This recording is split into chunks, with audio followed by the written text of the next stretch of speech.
right, good day, everybody. Appreciate everybody taking the time to participate in this particular webcast. Give you a quick introduction to myself. My name is Lawrence Romine, and I am the Vice President here at Evolution Nutrition. And what we're going to do today is hopefully give you some just general sales knowledge that you can take away, really selling anything having to do with your business today. Of course, that being some personal training sessions, supplements if you sell supplements, obviously memberships if you sell memberships in your role there where you work, and just general wellness sales. Give you a sense of where a lot of these techniques came from and where they were developed, various sources, and I'll mention one in just a moment, but really through my background in business. I'm actually an electrical engineer, but have spent the past 16 years in business, really split 50-50, about 6-7 years in the semiconductor business, and then a little more than 8 years in the software business for electronics design. So give you a little sense of what we're going to cover today, the topic today, and this is the first of a series of webcasts that we're going to be covering, or producing, I should say. This particular topic is cross-selling and upselling. So in other words, selling more or selling associated products along with the service or goods that you're already selling. Now, of course, I will give you a bit of a flavor for what it is Evolution Nutrition does along the way, but the idea here is to be as vanilla as possible so that you can really kind of go right away from this and start using some of these techniques in your business today. So give credit where credit is due. A lot of the research that I've used in this particular presentation I pulled from this book, Predictably Irrational, by a gentleman by the name of Dan Ariely. Dan Ariely is a professor at MIT in the field of behavioral economics. So it's sort of an interesting field, at least I found it quite interesting. And although it's not a sales book, really a lot of these studies and this research that he's published in this book I found to be very applicable to sales, and I hope that you do too, and I'll share these with you in just a moment. But in a nutshell, his field really is having to do with not how people really should behave in a sort of general economic scenario, but really how they do behave, and traditionally behave in a very irrational manner, but do so in a very predictable way. And obviously the parallels that we can draw into our everyday jobs in selling memberships, selling personal training sessions, potentially supplements, and we hope eventually selling meal planning using Evolution Nutrition are certainly in here. So give you a sense of how we go to market and really what it is Evolution Nutrition is enabling you to do. If we just look at the total available market, so TAM if you will, in the personal training space today, it's roughly $8 billion US, and this is North America, so this would be the United States and Canada obviously. So $8 billion, by no means a small industry. As a matter of fact, this industry is predicted to grow between now and I believe 2020 by about 24%. So a robust business for sure, and certainly growing. However, the sort of irony of this is although the business itself of personal training and gym memberships, which I'll talk about in just a second, is expected to grow, I recently read a piece of research from IDEA that states that the actual salaries, however, in these fields are predicted to shrink, so inversely proportional with the market growth itself. And we'll talk a little bit about why that is.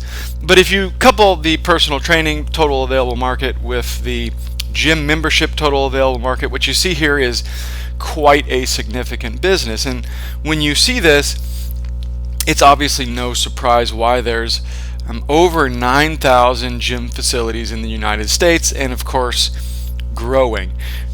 Now, compare this with really what I feel, or we feel, I should say, what we feel is in fact the biggest competitor, and we'll talk more about this, to the gym membership business and the personal training business in the United States and Canada, the diet industry itself. So just diet books, diet pills, diet products, diet sodas, etc., etc., etc., is a $60 billion business last year, and grows every year.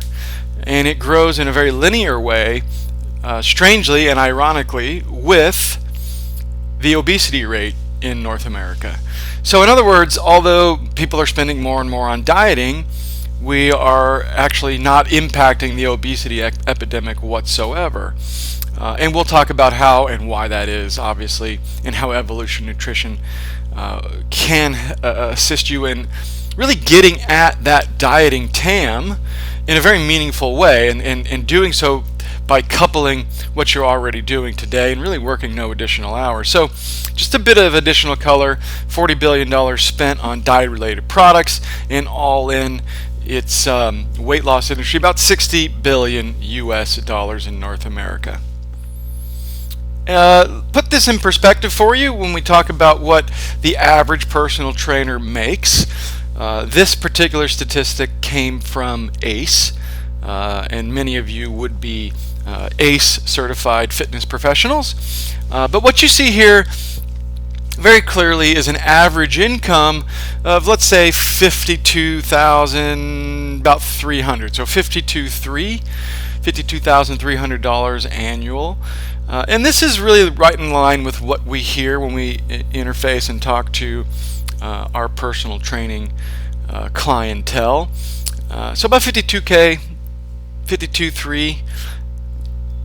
But let's say you added meal planning, and this is obviously what Evolution Nutrition enables you to do without violating any scope of practice issues. Let's just take a very average number that we hear, about 15 clients per week that you may be working with. Obviously, some of you might be working with more, some of you may be just starting out and working with somewhat less, but it doesn't change our math any. Let's just say, for example, it's 15 is a nice mean average number, and let's just say a third of those clients on a weekly basis are purchasing a meal plan from you. Now, first and foremost, we know that we at Evolution Nutrition know that a third is likely, or not likely, it is a conservative number. Certainly the opportunity exists to sell all of your clients meal planning on a weekly basis, but let's just say, for the sake of being conservative, that it's a third, which obviously, very simple math, equals 5 clients per week at any given week purchasing a meal plan from you. And what we prescribe as a sort of general rule of thumb, a sort of easy way of going to market with meal planning, is to charge what you would typically charge for a personal training session. So use 60 as an average number. So 60 times 5 very easily is $300 per week additional income. And if you multiply that by obviously 52 weeks in any given year, you're looking at $15,600 additional income. Or another way to look at this is a raise of 30% working the exact same number of hours that you are today. So obviously there's a significant potential boost in income just by adding meal planning. But we'll talk about not just the income, but the potential successes that your clients can experience by adding meal planning to their attack plan when it comes to weight loss. All right, and let's now talk about really how you guys define your success and sort of the sort of necessary components that make up, making you successful. So first and foremost, obviously you have to be providing a good service, first and foremost, right? It's pretty simple. Your session quality has to be good. In other words, the clients need to be having a good experience, which develops a dependence on your expertise. Now, obviously that dependence on your expertise would potentially lead to you acquiring new clients. So in other words, these clients that you already have going out into the market space, telling their friends and neighbors why they look so good is because Steve, for example, provided a comprehensive program for me. Now, of course, that expertise dependence also leads to you retaining or keeping the clients that you already have. Now, the key to all three of these, and really the key at the heart of your overall success and whether or not you're going to be a successful personal trainer, is pretty simple. It's client success. Obviously, if your clients are in fact meeting their goals and looking better and feeling better and realizing all the health benefits and all the good things that come along with overall wellness, certainly you're going to be acquiring new clients, keeping those clients, because they in fact will be very dependent on the expertise that you bring to the table. But keep in mind, look, 95% of the clients, I should say, of your clients that come to you, let's face it, are coming to you for weight loss. Now, unfortunately, because of scope of practice, what you find is, unfortunately, you guys as personal trainers are actually put into a position to really only offer a service that is in fact the least effective method to lose weight. And this is what I was talking about when you look at this box here.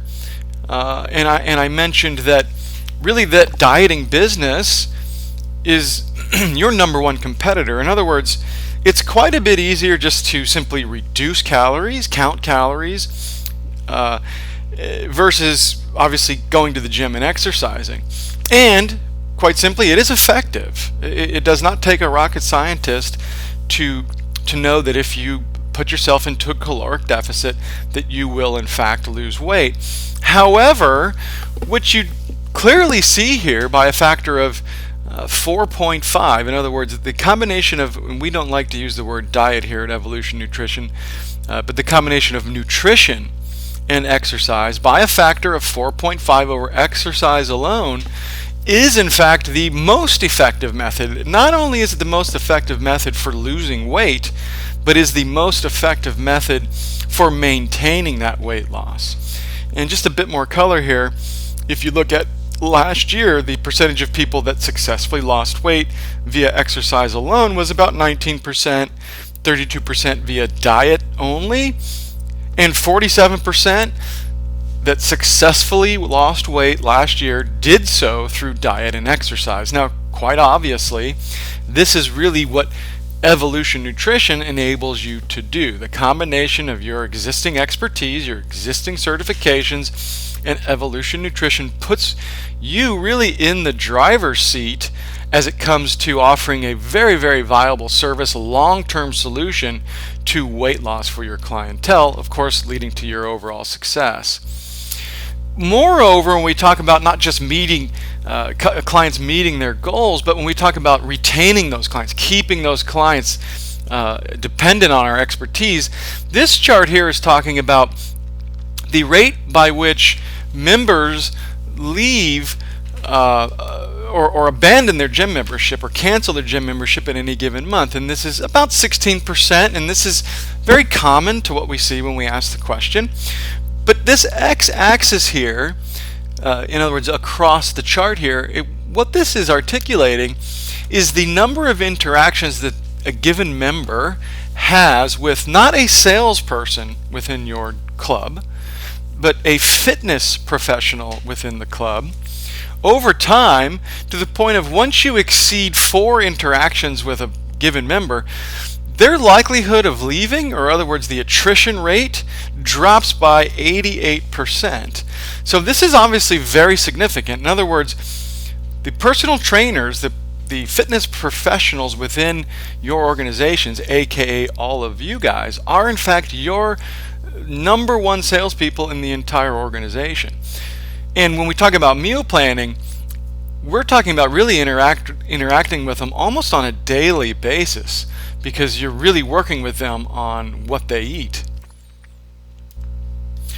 Now, Furthermore, I want to talk about the opportunity in meal planning driving your mainline businesses. In other words, fueling your traditional business funnel. So this would obviously be memberships, this would obviously be your personal training services, but meal planning on its own provides you the opportunity now to market those services in and of themselves, which of course those leads that would be generated from marketing or promoting meal planning now then in turn feeds both of your traditional funnels of memberships and personal training, much like your membership funnel today feeds the personal training businesses in your clubs, and the personal training business is feeding the membership funnel. But of course, all the existing clientele that you already have are potential customers of the meal planning service as well. So what you see here is a very closed loop sort of system with many entry points into your business. All right, that's Evolution Nutrition. Now, on to the sales training, and we'll talk a little bit about, as I said today, cross-selling and upselling. And I've got a picture of McDonald's here, and I believe this is in Romania, and this is in fact a real picture. But really, this is a really good example of what a cross-sell is and what an upsell is. When we talk about cross-selling, I don't think anybody's not had the experience of going to McDonald's, ordering your Big Mac or your cheeseburger or whatever it is you may have ordered, and the very next question is, would you like fries with that? This is an associated item that you would pay an additional fee for. Now, very simple concept, cross-sell. Now, the upsell would be now supersizing that meal, for example. And there's a lot of things at play here, more so than just selling you the soda and the larger fries. There's some psychology at work here, and just sort of preliminarily, what I would mention to you is nobody really stops and thinks about whether the supersize is in fact a good deal or not a good deal. In other words, you don't count the number of fries and divide that by the cost and determine whether or not your per fry cost is in fact better. No, you just very, very quickly perceive that the supersize is in fact a good deal, and you just go for it. And we'll talk about using some of these techniques in your business today. Here's another great example of cross-selling and upselling at work, and this happens to be Apple. So I went through the process of pretending to order an iPod Touch. And very immediately, as soon as I put it in my shopping cart, I was presented with this recommended for you box, in which you see very clearly an upsell item in Apple Care, and of course the cross-sell items here with the earbuds, the protective screen film, and the alarm clock docking station. Let's just assume for a moment that well, first of all, I do know this is factual, that in any given quarter, and this information is probably now a couple years old, but when I did this research, that previous quarter, Apple had sold, of just iPod Touches, 40 million units, which is obviously astonishing in and of itself. But let's just assume for a moment that they sell 40 million iPod Touch units, and let's just assume that they're adding to the tune of about 10%, which equals 4 million of the protective film units. That equals $59.8 million in additional revenue just by asking the question. Now bear in mind, I used a very conservative number here of 10%. Secondarily, I used the least expensive cross-sell item that they presented me with for this example. So in reality, the numbers are astonishing. And this is just simply asking the question. So if you do nothing else today after watching this webcast, at least start asking the question, would you like fries with that? And obviously substitute whatever products you cross-sell for the fries statement, and you'll have at least some additional success. Kind of take this a step further, and this is really the first point that I want to make when we talk about upselling, and I'm going to tell you a story.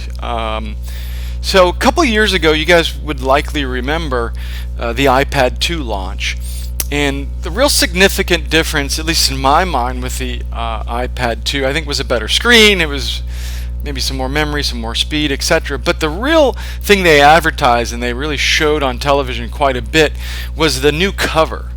And if you recall, this gray one, blue one, green one, etc., if you recall, they advertised that cover by itself. And there was no words, there was just music and somebody interacting with this cover and their new iPad 2. And it was catchy, and of course it was hip and all of those good things. But now fast forward a few weeks later, that I actually received an iPad 2 as a gift, and was obviously very excited to receive that gift. Tore it open, pulled it out of the box, and sort of puzzled me. My first reaction was to the person that gave me the gift was, well, where's the cover? In other words, I just assumed that the cover was part of the total solution. And in fact, it is part of the total solution, but it's sold separately. And what I did was literally to get in my car that moment, drive down the street to the nearest retailer, and purchase the cover for, I must say, I think it was $60, so it wasn't inexpensive. But the point I'm making here is, whenever you're cross-selling or upselling something, you have to make that item a featured product in and of itself. In other words, you must espouse the value of that item on its own, and make sure that the client or the customer is aware, is completely aware of what that service or item can and will do for them, and we'll tie this into positioning it as an overall solution in just a moment. Let's talk about this predictably irrational behavior that I mentioned at the very beginning of this. And some of you may have seen this, but it's pretty simple little optical illusion, if you will. I got two tables here, and a simple question: which table is in fact the longer table? And quite obviously, the table on the left. It very much looks longer than the table on the right. However, I can put two lines here. Still looks longer, but if I animate these lines and move them over here, and to the extent that you believe I didn't manipulate the length of the lines, which I did not,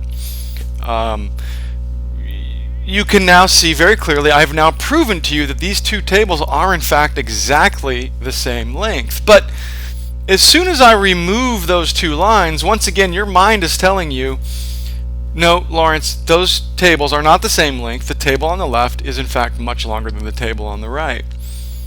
Let me give you one more example, and then I'll sort of tie this together.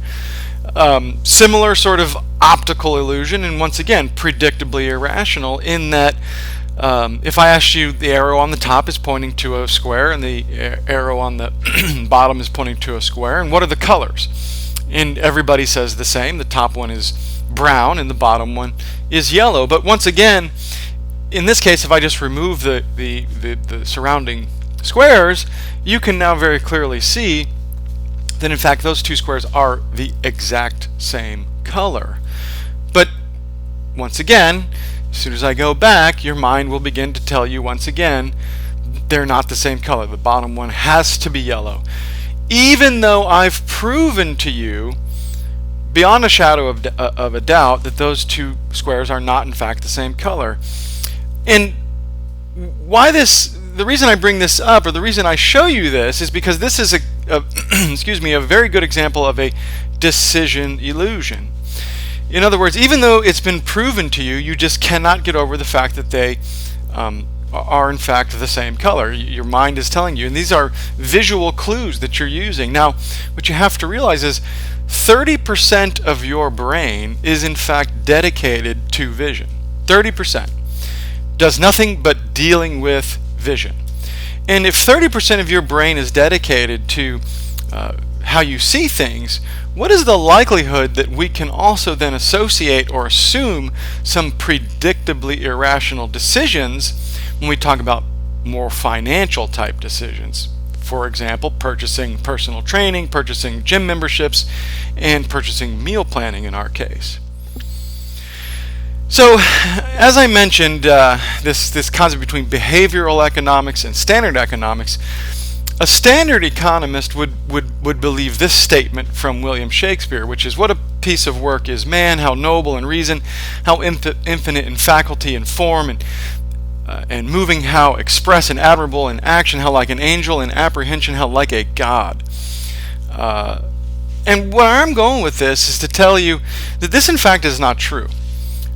Even though, for example, in the previous two examples, I should say, that I just showed you, that is a very logical expression or demonstration of proving something to you, yet as soon as the reference was gone, you no longer believe it. And so in reality, kind of where I'm going with this is our brains are kind of more like this, and this is obviously just a little bit of a joke. But we can use these to our advantage, these things, these predictably irrational behaviors, to sort of get the desired result at the end of a sales process, for example. And so a little concept that I want to share with you is this concept of loss aversion, or aversion, I should say.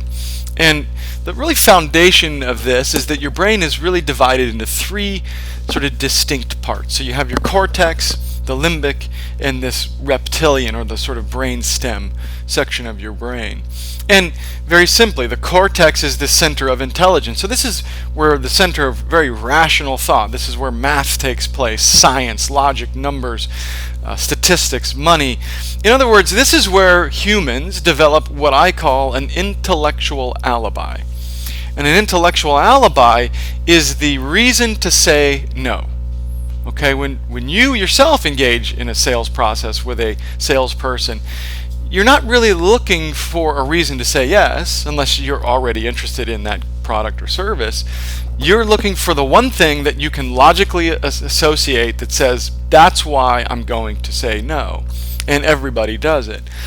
This center portion, or limbic, is where your relationships, so this is where love and feeling and tension and all of those things, and is developed between 0 and 5 years old. But this final piece, this reptilian brain, if you will, this is the flight area of your brain, and it really just simply deals with survival, reproduction, etc. And the key here is that you're born with this part of your brain. Now, what science has proven is that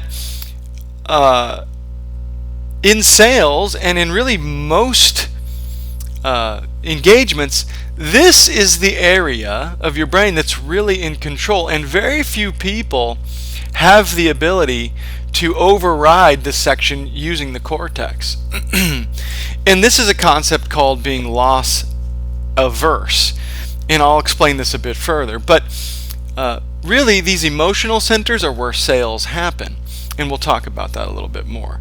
But here's an example of being loss averse. Okay, this is a real study of an effect, which I'll mention in just a second. But assume two groups of people, and we've all purchased cars, and we know when we walk onto the car lot, unless we're very fortunate to have no budget and just simply buy any and every car we want, we all walk onto the car lot with a fixed budget in mind. In other words, we know we can spend, we'll just use the number $30,000 on our new car.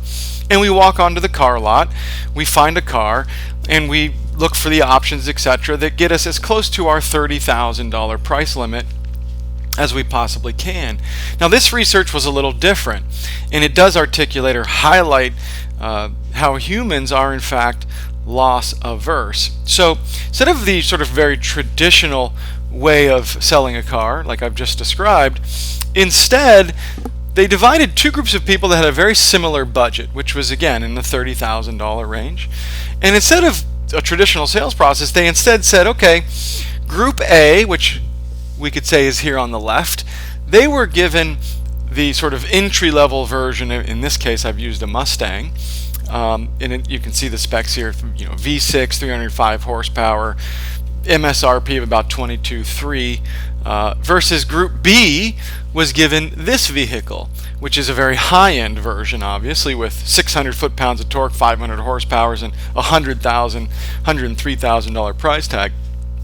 So Group A was given this car on the left, Group B was given this car on the right, and they were both told to go drive the car for a couple of weeks.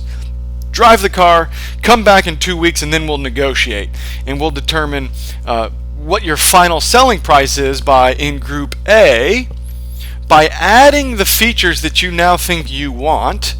So this would be the leather, the the Bluetooth system, the upgraded wheels and tires, etc., etc. Versus Group B was then to remove features from that particular vehicle to get as close to their original price point as absolutely possible. And so the question, or what they were trying to determine, is which group would in fact have the highest selling price at the end of the day. And what came out of it was this group far and away had the highest selling price. And the reason for that was because of this concept called the endowment effect. And what that means is once you take ownership of something, you start to place a higher value on it than others would. In other words, it was much harder for them to give up the features than it was to add the features. So they ended up spending more on the vehicle than they otherwise would have. So the point I'm making here is when you engage with a customer, your solution must include the entire package from the very first conversation. In other words, it is in fact a complete solution, like the iPad and the cover. I assumed it was one solution because in order for me to remove one piece or the other from that two-piece solution, it was no longer as valuable to me. I had already taken ownership of an iPad in my mind that included the cover. Now, when we talk about this in more sort of tangible terms that we deal with on a daily basis, when you engage your customer, your solution must include the personal training, the membership, and the meal planning, for example, from the very beginning. In other words, when you articulate for them they're going to meet a goal by a certain date, it is because of the combination of the three. And in order for them to remove any one piece of that solution, it's no longer the same solution. All right, another great example of decision making, irrational decision making. So got two groups of people here. This is organ donation in Europe. If you look at the right, obviously a staggering difference between the group on the left. So this is the rate at which the registered drivers in these countries participate in the organ donation program. So what you see here is obviously astounding. In Austria, Belgium, France, 100% in some cases, versus this group on the left are obviously, or seemingly I should say, not very giving whatsoever.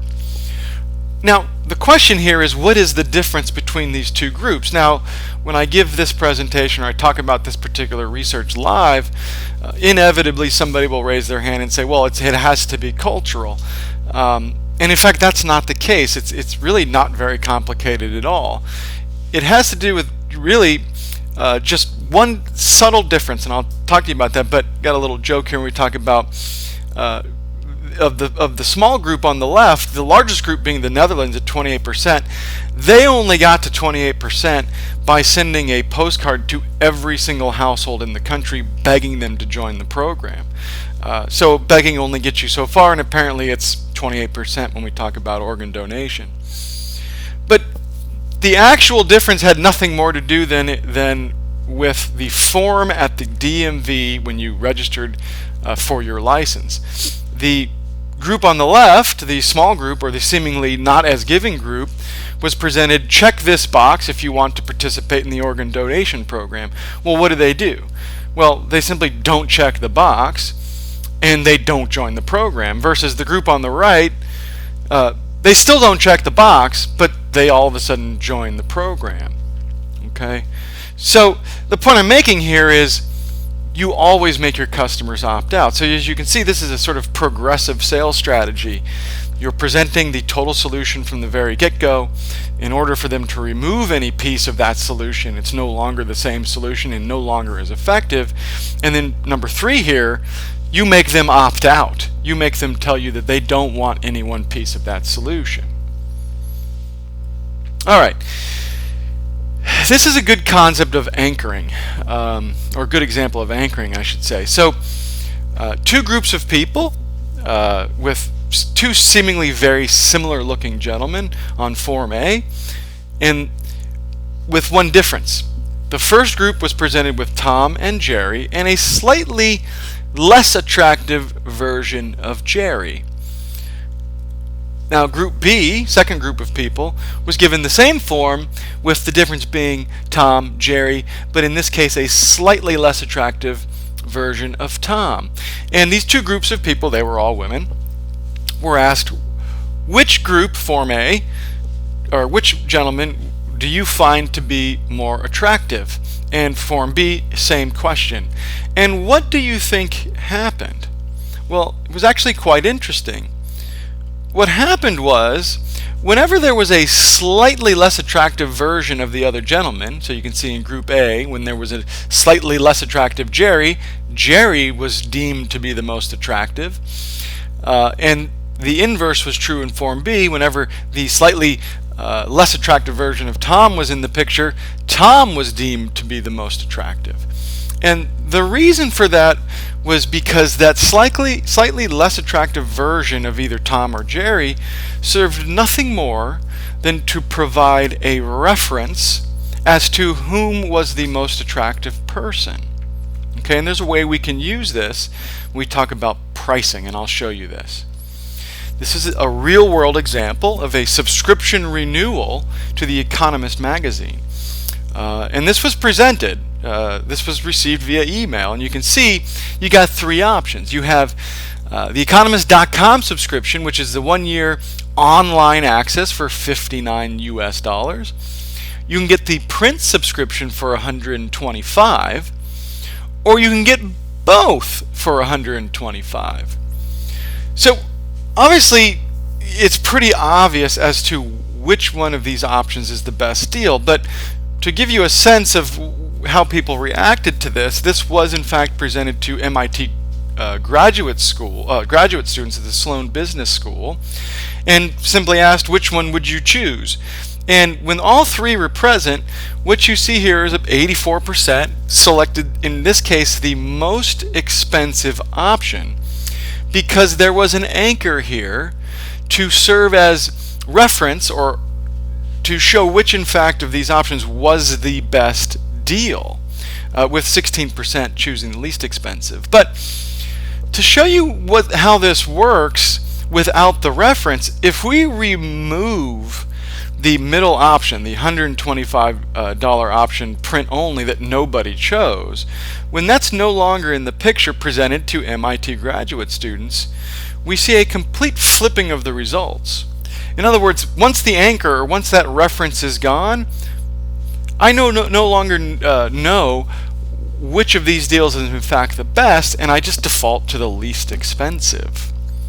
So what I can do is put this into perspective for you and how we would use this in selling personal training sessions, and in our case, meal planning. So this is a great way to quote it. So look, weekly personal training sessions, say $210 a week.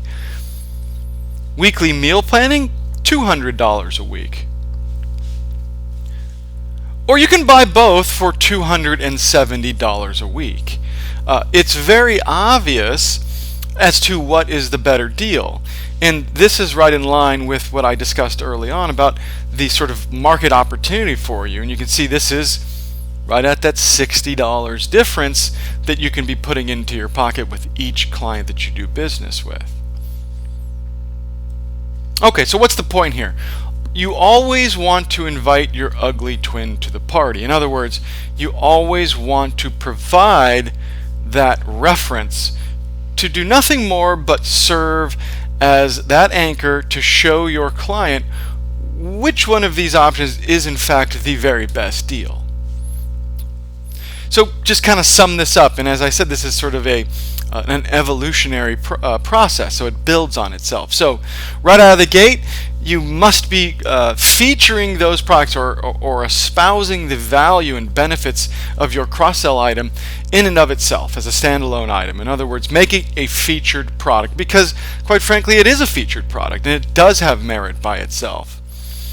Secondarily, you have to start from the very first conversation so that the customer or client takes ownership of a total solution, and for them to remove any piece of that, it's no longer the same solution, which leads to bullet point number 3, which would be you make them opt out.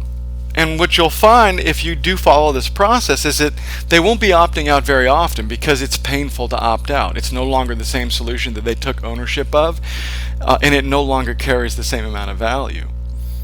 And then finally, once you get to the quotation stage, always invite your ugly twin to the party. In other words, provide that reference, that anchor, to serve as a reference so that the client knows exactly which of these options is in fact the best possible deal for them. In summary, with regard to Evolution Nutrition, that's exactly what we're doing. Look, we're facilitating a comprehensive approach for you guys by combining your existing expertise, be it an ACE certification, maybe you have a nutritionist certificate, maybe a health coaching certificate through ACE, Precision Nutrition, any of these, and now combining that with a business model in our tool to allow you to now create full customized meal planning for your clientele, for an overall improved experience for your client and better results, quite frankly. And again, that client success leads to the retention of your existing clients, and of course, they then become your best advertisement in acquiring new clients. And finally, look, really giving you access to that $60 billion market opportunity, once again using your existing certifications while not violating your scope of practice. So that is the training, and as I said before, this is just the first of a series. The next topic will be establishing credibility in a sales process, and we do hope that you register for that event and or watch it later when it's published on our website. So I do appreciate everybody joining us. Thank you very much.